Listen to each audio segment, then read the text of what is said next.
नमस्कार दोस्तों, स्वागत है आपका UK education universe YouTube channel पे। दोस्तों, एक महत्वपूर्ण सूचना आप सभी लोगों के लिए।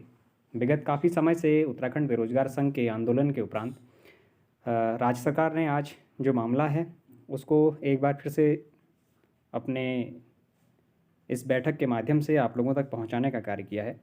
अगर देखा जाए तो दोस्तों, उत्तराखंड के बेरोजगारों ने महत्वपूर्ण रैलियां इस बीच निकाली थी, जिसमें उत्तराखंड पुलिस से संबंधित एज बढ़ाने के माध्यम पे या फिर लड़कियों के लिए या फिर महिला जो हमारी अभ्यर्थियां हैं उनके लिए पोस्ट निकालने की बात वहां पर करी गई थी।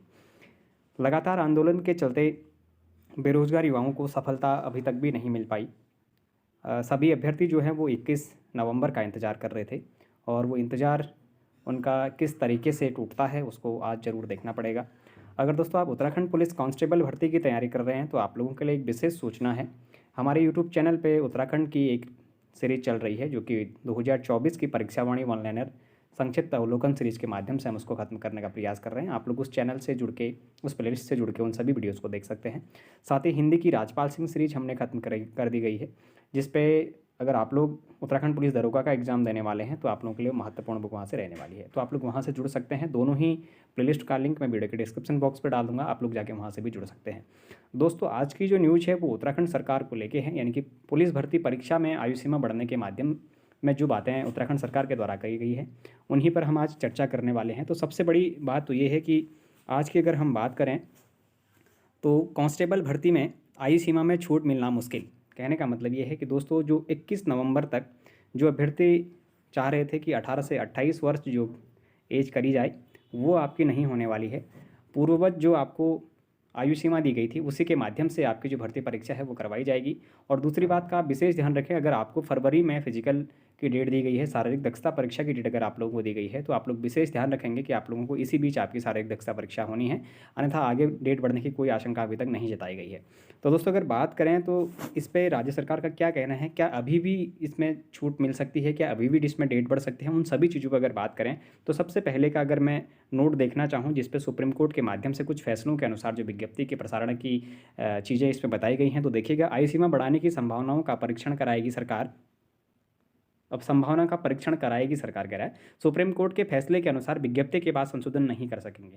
ये सुप्रीम कोर्ट का आदेश है कि विज्ञप्ति के जो विज्ञप्ति निकल चुकी है और विज्ञप्ति फैसले पर संशोधन नहीं करा जाएगा, ऐसा सुप्रीम कोर्ट का कहना है। लेकिन आयु सीमा बढ़ाने की संभावना का परीक्षण कराएगी सरकार, ऐसा उसका कहना है। तो अभी भी अगर ऐसा नहीं कह सकते हैं कि आयु बिल्कुल नहीं बढ़ेगी, लेकिन इस पर पूरी जो खबर है वो क्या है उसको अगर देखें तो दोस्तों, सबसे पहले यहाँ पर झटका एक शब्द दिख रहा है जो काफ़ी भारी हमारे बेरोजगार युवाओं के लिए देखने को मिलेगा। अगर देखा जाए तो देहरादून विशेष संवाददाता, पुलिस कांस्टेबल भर्ती में उम्र सीमा में फिलहाल छूट मिलना मुश्किल है। गुरुवार को मुख्य सचिव राधा रतूड़ी की अध्यक्षता में हुई बैठक में उम्र सीमा बढ़ाने को लेकर चर्चा हुई और इसका परीक्षण कराने का निर्णय लिया गया। अब दोस्तों, इसका जब निर्णय लिया गया तो उसमें निर्णय क्या निकला अगर देखें तो बैठक में हाल ही सुप्रीम कोर्ट के ताज़ा फैसले पर चर्चा हुई, जिसमें सुप्रीम कोर्ट के स्पष्ट आदेश है, यदि भर्ती की कोई विज्ञप्ति जारी हो जाती है तो बीच में उसमें किसी तरह का संशोधन नहीं किया जा सकता। बैठक में अन्य प्रदेशों के पुलिस कांस्टेबल भर्ती में आयु सीमा के मानक का पता लगाने के भी निर्देश दिए गए हैं। बैठक में डीजीपी अभिनव कुमार के साथ ही गृह विभाग के अफसर मौजूद रहे।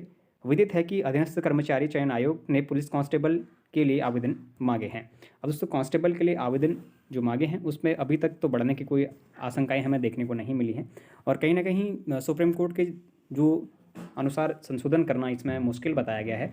तो इसके चलते ही जहाँ तक लग रहा है कि मामला गर्म है और एज बढ़ना मुश्किल है। अभी भी उत्तराखंड के जो बेरोजगार युवा हैं, आज अगर देखें तो उत्तराखंड के बेरोजगार संघ के जो उपाध्यक्ष हैं राम कंडवाल जी, उनके नेतृत्व में जो अभ्यर्थी हैं वो देहरादून में फिर से आज आंदोलन करने वाले हैं। गांधी पार्क में फिर से वो लोग उपस्थित होने वाले हैं। देखते हैं फिर से आंदोलन करने का क्या कोई निर्णय निकलता है या फिर कोई और चुनिंदा मुद्दे निकल कर आते हैं, क्योंकि आने वाले इस सीटों में अगर देखा जाए तो दोस्तों सीटें बढ़नी आवश्यक थी, क्योंकि 4000 पुलिस के पद जो है वो अभी रिक्त हैं। उसमें से जो महिला अभ्यर्थी हैं उनके लिए एक भी पद देखने को नहीं मिल रहा है, केवल मेल के लिए यहाँ पर पोस्टर देखने को मिल रही है। उत्तराखंड की जो महिलाएं हैं उनकी मांग है कि 500 पदों को बढ़ाया जाए और महिलाओं को भी उसमें अवसर दिया जाए। साथ ही अगर बात करें तो दोस्तों, उत्तराखंड में जो बेरोजगार युवा हैं वो कहते हैं कि कोरोना काल में हमारी भर्तियां नहीं हो पाई थी, जिस कारण इसमें जो उम्र सीमा है वो अन्य राज्यों हरियाणा, उत्तर प्रदेश के भांति इसमें रखी जाए। तो क्या इन चुनिंदा मुद्दों पे फिर से राज्य सरकार इनकी बातों को सुनेगी या फिर इनकी बातों पर अमल करेगी, ये देखना थोड़ा सा महत्वपूर्ण होगा, क्योंकि सुप्रीम कोर्ट के जहाँ पर आदेश है कि भर्ती विज्ञापन निकलने के बाद उस पर कोई संशोधन नहीं किया जा सकता, तो राज्य सरकार क्या इसमें संशोधन कर पाएगी? क्या राज्य की विधानसभा में इस बारे में कोई बात होगी? ये सभी सवालों के जवाब बहुत जल्द आप सभी लोगों को मिलने वाले हैं, क्योंकि उत्तराखंड के बेरोजगार संघ के जो अध्यक्ष हैं, उपाध्यक्ष हैं, वो लोग आज गांधी पार्क देहरादून में फिर से एक बार आंदोलन करने वाले हैं। तो आंदोलनरत जितने भी हमारे अभ्यर्थी हैं, मैं आप लोगों से केवल इतना ही कहना चाहूँगा, जो अभ्यर्थी एज के लिए एलिजिबल हैं वो अपना समय बर्बाद ना करें, क्योंकि जहाँ तक लग रहा है एज बढ़ना अब मुश्किल है, क्योंकि सुप्रीम कोर्ट के इस नोटिस के बाद नहीं लगता है कि एज बढ़ना अभी बढ़ पाएगी, क्योंकि इससे पहले जितनी कोशिशें उत्तराखंड पुलिस की एज बढ़ाने के लिए की गई थी वो शायद मुझे नहीं लगता कि कम थी। बहुत एफर्ट उत्तराखंड के युवाओं के द्वारा उस पर लगाया गया था। तो जिनकी एज अभी अगर निकल रही है तो आप लोग निरंतर तैयारी करना शुरू कर दें।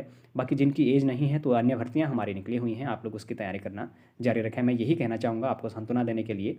मेरा आप लोगों से ऐसा कहना नहीं है कि बिल्कुल नहीं बढ़ेगी, आप लोग ऐसा मत करें, या नहीं बढ़ना चाहिए मैं नहीं कहता हूँ, परंतु जिस हिसाब से सुप्रीम कोर्ट के आदेश है उस हिसाब से आप लोगों की जो एज सीमा है उसको बढ़ने में जहाँ तक है मुसीबत ज़रूर आएगी, और एक संवैधानिक छेड़खानी उसको कही जा सकती है। तो आप लोग निरंतर अपनी तैयारी को जारी रखें। साथ ही सभी दोस्तों से मेरा अनुरोध है, हमारे चैनल पे उत्तराखंड की एक प्लेलिस्ट बनी हुई है जिसमें उत्तराखंड संक्षिप्त अवलोकन सीरीज करके उत्तराखंड वन लाइनर फॉर्मेट में हमने खत्म किया है। डिटेल वाइज डीपली हम उसको खत्म कर रहे हैं। उसके साथ साथ में दोस्तों हमने हिंदी की भी जो सीरीज है उसको खत्म किया है, जो राजपाल सिंह सर की है। आपको सबसे महत्वपूर्ण उसमें एक चीज़ देखने को मिलेगी, हमने एक चैप्टर खत्म करने के साथ उसके बाद उसी चैप्टर के लगभग 350 से 400 क्वेश्चनों का एक कलेक्शन बनाया हुआ है जिसको एमसीक्यूज फॉर्मेट में भी खत्म करा है।